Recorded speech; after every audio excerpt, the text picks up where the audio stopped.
Hey, I'm Josh from Sylosis, and you're listening to the Heavy Podcast. Hey, and welcome to the Heavy Podcast, where we share with you our conversations with the most badass people of heavy music.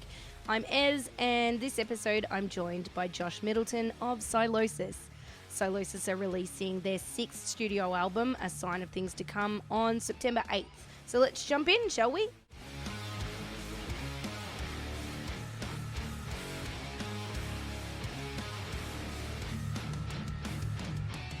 Hello. Hello. Thanks for joining me. How's life treating you today? Yeah, good, thanks. Yeah, all good. Yeah, it's 11 a.m. here. Nice and early. What time is it over there? It is just gone 8 o'clock at night, so Oh, on not too bad. Thursday night. So are you Thursday morning? Yeah. Yeah. Yes. Yeah. Yeah. Yeah, time zones will forever blow my little mind. Oh, same. Yeah. I feel like 2023 has been a big year for you already. Like Sylosis is bringing out solid new music, and of course your departure from Architects. But let's talk about A Sign of Things to Come, which is the forthcoming Sylosis record. Yep. Yeah, so this is album number 6 for you guys, right? Yes. Yeah. But notably shorter than previous albums. Was that a calculated decision? Yeah. Yeah. It's like our manager was actually like a big part in pushing us in loads of different ways, like in terms of just reaching our potential, like with writing songs and that are gonna like be memorable and stick in people's heads, and trying to make like a classic record, and just trying to aim for just like 10 tracks, like a single disc on vinyl, just two sides, because all our other records would be double vinyl. And not that that was like cutting costs for manufacturing or anything, but I think it was just for us, like we've always just had quite long records, or even like long songs, and it was good to try and just really focus this time, and just like make a record that you just want to play over and over again. And so it was deliberate. Was it a challenge to write shorter songs, considering that's sort of been your shtick, is to write longer, lengthier things? Yeah, it was. I mean, I feel like on the previous record, Cycle of Suffering, that we had made the songs a bit more concise compared to previous albums, and this one a bit more so. I mean, in all honesty, my attention span as a listener, as I think with most people in today's modern world, is gone down anyway. Like I just don't have the attention span I used to. I think just the modern world's so distracting that Yes, I would agree with that. you need stuff to like just hook you in.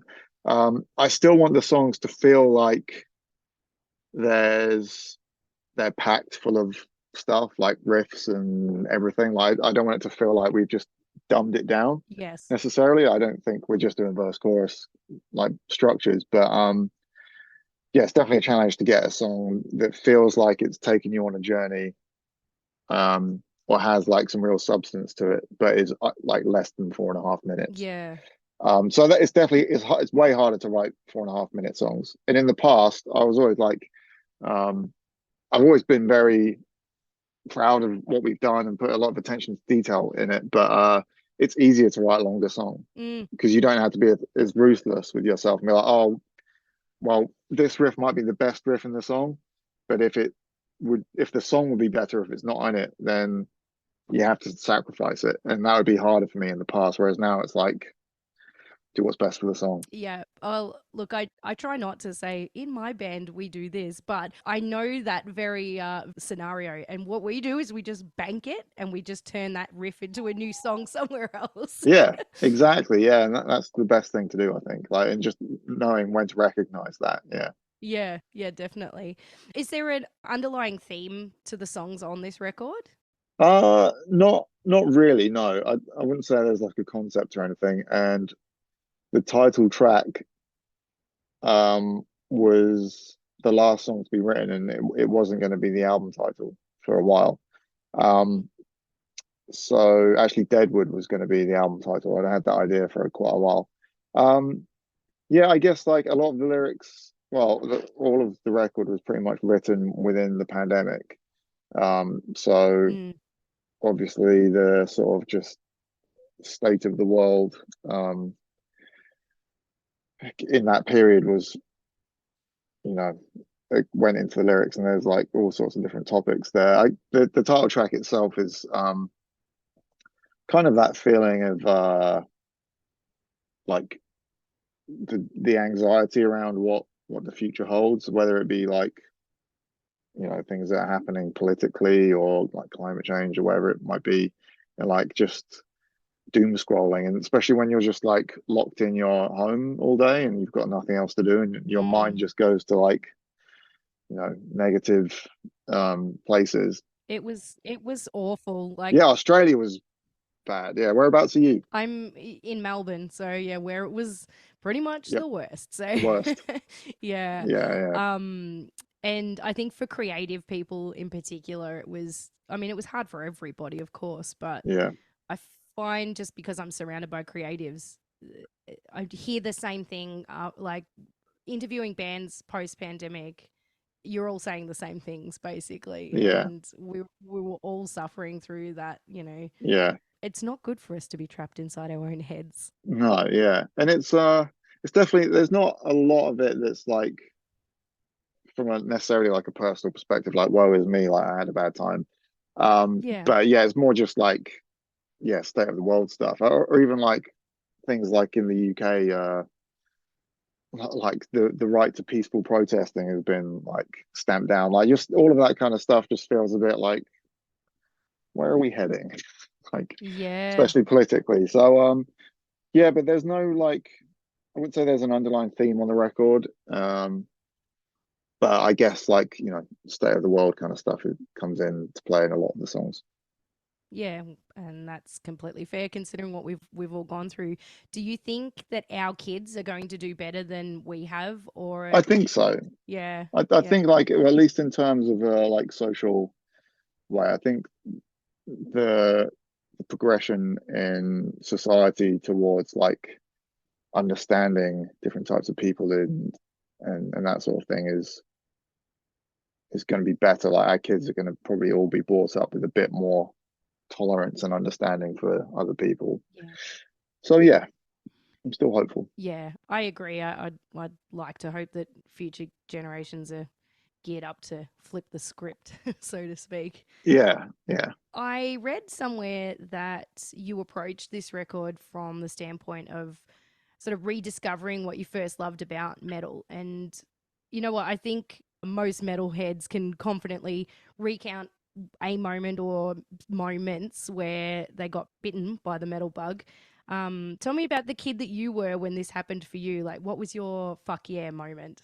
yeah. It's hard to pinpoint it because I got into like alternative music super young, and I was like the only person I knew, at least of my age, that was into it. So I was like 8 or 9 when I started playing guitar, and I was listening to like Nirvana and Foo Fighters and Rage Against the Machine, Smashing Pumpkins. But then yeah, the first like metal song, like not the first metal song I had, but the first one that I purchased and like felt like a reaction. I bought the single to "Good God" by Korn, which is like the Yeah. chorus is like, "Why don't you get the fuck out of my face?" And as a little like 11-year-old, I was like, "Oh Yeah, my God, yeah. this is great." But I bought it just on what they looked like because I was, into like the 90s, and I was into like Mhm. skateboard culture and surfing and stuff. And they all had like dreadlocks. They didn't look like a metal band, like leather and all that sort of stuff. So that was like my gateway in. So that was one. Corn were totally my gateway as well. Yeah, that was like 100%. one for me. But I got into them on the Life is Peachy record, and then it wasn't that long after the what's the one after Follow the Leader came out. And I remember, even as like a 12-year-old kid, not being some like snotty like music fan, like I prefer the old stuff. But I remember thinking, oh, this is like cleaner and more polished and a bit cheesy. Mm-hmm. So then Slipknot came around, Yep. and I was obsessed with Slipknot. They're even heavier in that intensity. Like I was so excited by it. So the first Slipknot record was a big one. But I think something for me that was like such a huge moment is being a huge fan of Slipknot, seeing all the new metal bands before them who would just like come out super like scathing and heavy and then dumb it down and go commercial. When Iowa came out, I was like so happy. It was heavier, it Mm. was more like intense and extreme. And that, like, as a fan, I felt like respected as a listener. Like they didn't like sell out or anything like that. And Yes. it's the same with Pantera. Even though I wasn't there when like Tranquil came out, like they got heavier and heavier and more extreme. And like that's probably why they were selling out arenas, because all the fans are like, yes, this is why we like you.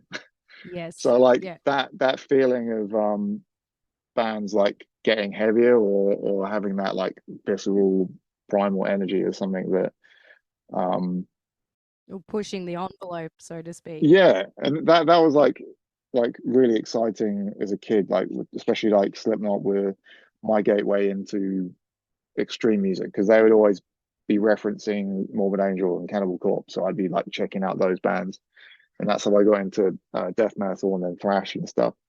um so yeah, that was like that was it for me. I think with Sylosis over the years, even though I'm still proud of everything we've done, the better I got as a guitarist and a songwriter, and I'd be like sit in front of my computer writing riffs like this, just sat down. I feel like over time we lost the that sort of primal energy that we had when we were kids and we started. And actually been doing like a mini documentary about the very early days of the band, because it's completely undocumented, because we were a band for like 3 or 4 years before we ever released any music. Mm. And we were like, where we sound now is actually closer to how we started, but no one knows that. Yeah, cool. So everyone kind of might hear what we're doing as like new for us, but it's actually like a rediscovery of our roots, which are roots that our fans don't know we have, because it predates anything we've ever released. So yeah, I've been like trying to just like tap into that feeling. I've been like trying to like I like write music like stood up with a guitar, as if like I'm playing a show, and like want to like feel I want to feel if a riff like feels good, or if it's going Mm. to feel intense and heavy to play. Which I think when you just sit down in your bedroom and you're playing guitar like on your lap, it's not got that feeling. So I'm just really trying to tap into that energy of making the songs feel intense, even if it's not like the heaviest song on the record. I feel like there's like an injection of just intensity, and especially with the vocals as well. Yeah, hell yeah. How did Yeah. it feel to be going back to, to look at those early days to make that documentary? Like, is it dredging up some badass nostalgia? Yeah, the nostalgia's good. I mean, we were terrible. We were kids, like we were 12 when we started. It's very humbling, isn't it? Oh yeah, like it's not good. It's nothing that I'm like proud of necessarily, but I think the thing I am proud of is our mission statement was just to be like super heavy and obnoxious, and like just be the like heaviest band around. And we were like every show we used to play, because this is coming out of the new metal period, and like we started in 2001. We were like the heaviest, most extreme band on the bill, even though we were always like the youngest one. That was like a sense of pride about that. But at the same time, even though we are, I've been talking about going back to that period and the roots of the band, I do feel like this record like still feels modern, and it's like a modern metal record as opposed to a throwback record. It's just what I'm going back is just trying to capture the excitement and the energy of when we started, or like when you're a kid and you have that first band practice and you turn your amps up loud and you're playing with the drummer for the first time and it's like shaking the room. That kind of excitement, I wanted to bring that back into what we do. Yeah, that's awesome. Do you have a time frame of when the doco might come out, or is it a work in progress? I mean, it's yeah, it's a work in progress. It's not going to be like a big deal. It'll probably only end up being like 10 to 15 Yeah. minutes at the most, just like a YouTube video. So it's not like anything too exciting. I like exciting. I don't know. It's not. We're not making a big song and dance about it. Yeah, But I yeah. think it's just like kind of interesting that this is going to sort of tie this record back to like where we came from and trying to capture. It's just about capturing like that energy of that we had.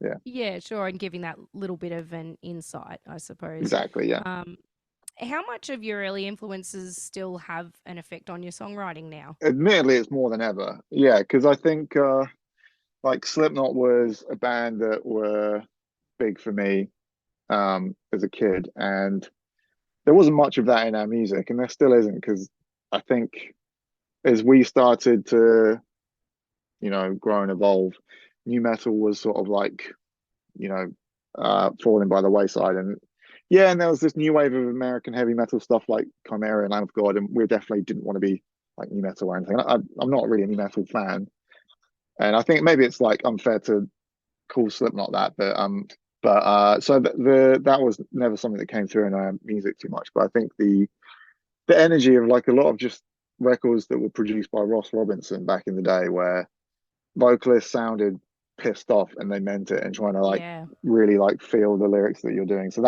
that's a big influence that I feel like we hadn't had enough of. And yeah, I mean, Pantera has always been a huge influence for the band, and I think that's probably coming through a bit more that we're embracing a bit more of the groove side of things because for some reason I love like fast thrashy stuff, and I'd always want any song we did to have everything. So there'd always be like a thrash part in the song. It's like, well, now we know we can do some different tempos and do some big stompy stuff. So there's a bit more variation as well. I understand that you sort of eased off the control pedal for this album and partnered with Scott Atkins as a co-producer. But this isn't a new partnership, right? You've worked with Scott Yeah. before. Yeah. Yeah, we definitely worked with him before. On the first two records, he quote unquote produced them, but that was more kind of just recording the songs, and he was the guy at the desk just doing all the work, and we'd be just playing our instruments. So what's different about this record in terms of sharing the driver's seat with him?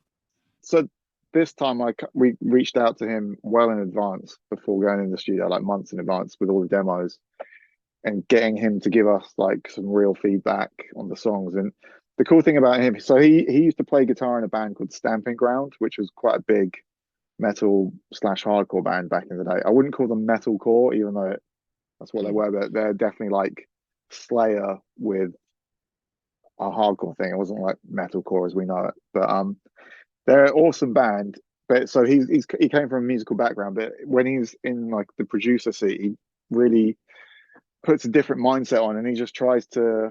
He says he always just tries to put his head in the like in someone else, like just your average metal punter who doesn't. He's not in a band.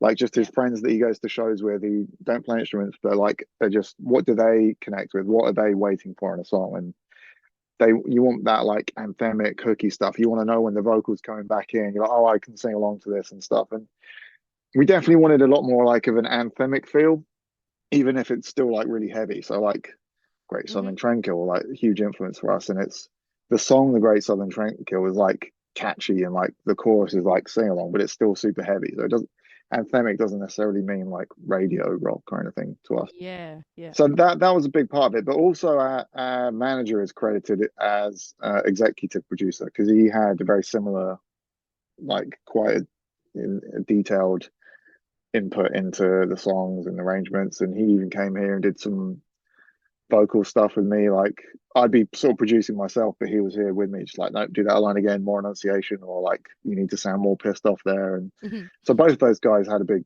part to play. Yeah, awesome. Did returning your energy to Sylosis after spending, 6 odd years with architects, did it feel like coming home again? Yeah, I guess so. Yeah, I know that you never dropped Sylosis, but would I be right in saying that, architects took up a fair chunk of your time over those years? definitely. Yeah, I mean, admittedly, I did step away from Sylosis before I joined Architects. It wasn't really like announced that we'd gone on a hiatus. Just I was kind of Yeah.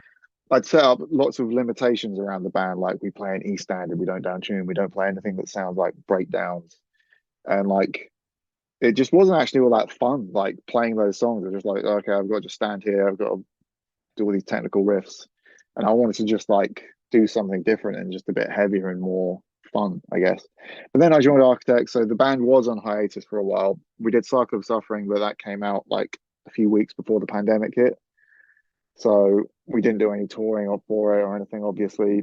So then we were just like, right, get to work on the new one. And like I said, our manager was quite brutally honest. It was like, it was a great record, but it's not going to be like a classic record. It's not like, there's not enough like memorable moments and hooks and stuff that's going to like draw people in. So we spent the pandemic writing. Yeah, those guys had a big input.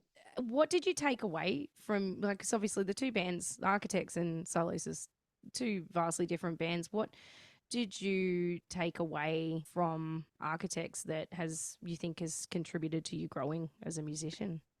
It's the collaborative side of things because I was like the first two songs I brought into Architects, I think it was like Mortal After All and Modern Misery. And I remember sending down the demos because at the moment it was obviously before me, it was Tom writing everything. And then when I joined, it was me writing at least all the guitar riffs and stuff.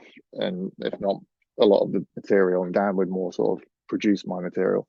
But the first time he would like worked on the songs that I'd sent him and like gonna make that the chorus, that's the verse, and like chop and change it. I was just like, oh, this is really uncomfortable. Like no one's done this with my music. I spent ages on this song, and just and yeah, just learning to like let go of control, or even if I'd had like a clear vision of what I thought the song was, and then allowing it to take a different shape. I think the main thing was, even though it never got like super easy, you know, I think as creative people, if you've got a vision of something, it's really hard to let go of it no matter what. But that aspect definitely helped because I was actively seeking that out this time, like actively wanting Scott Atkins to tell me if the song was the shit, like tell me, I want to hear it. And Yes. or like getting the other guys in the band to, you know, contribute as much and to, you know, give as much feedback on the arrangements and everything to, yeah, just let go of control. And like if it's gonna make the song better, then yeah, I just need to get out of the way. Yeah, it's sometimes being made to feel uncomfortable is the best way to grow. Yeah. Are there plans to tour this record on the horizon? Yeah. So we've got 5 weeks in Europe and the UK in November and December.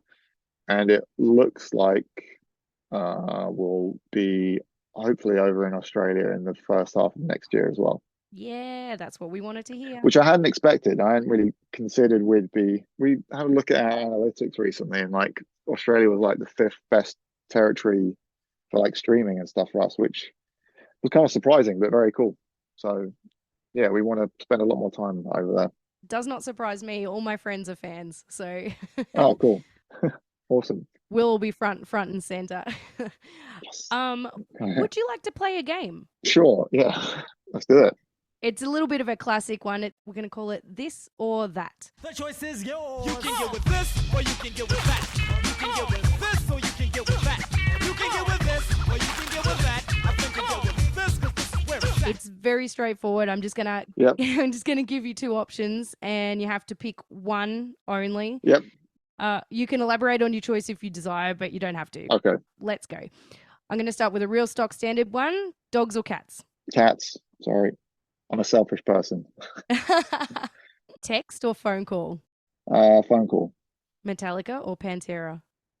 Oh, I'm going to say Metallica. Ooh. I wasn't expecting that. Yeah. Fiction or non-fiction? Non-fiction. Win a race or win a debate? Win a race, maybe, just because a debate, I don't know. Yeah, I'm just going to say win a race. I'm not going to think about it too much. That's the key. Don't think too much. Vocals or guitar? Vocals. Yeah? Yeah. Do you want to elaborate on that one? Yeah, it's just really fun and really cathartic. As a vocalist, I completely agree. Halloween or Christmas? Christmas. Painful truth or comforting lie? Painful truth. Robots or dinosaurs? Dinosaurs. Yes, good answer. Podcasts or books?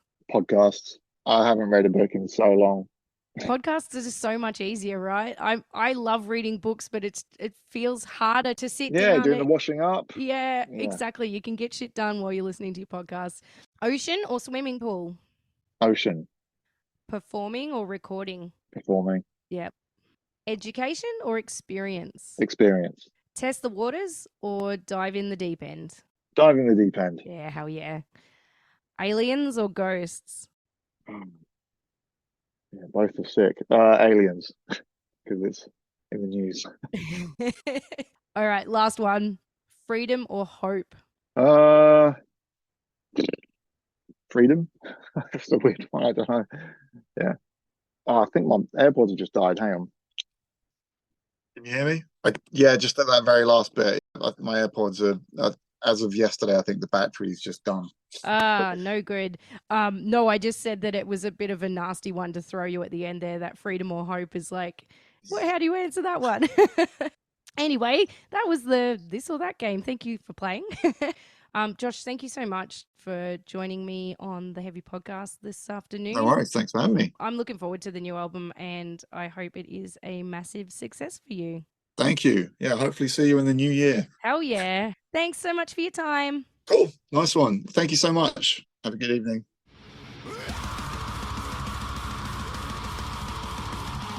The new album by Sylosis is A Sign of Things to Come and will be available on September 8th.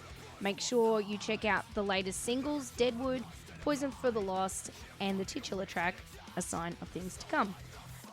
And you heard it here, folks. Sylosis have their sights set on an Aussie tour next year, so be on the lookout for that one too. As always, thanks for tuning in to the Heavy Podcast, and remember to keep life heavy.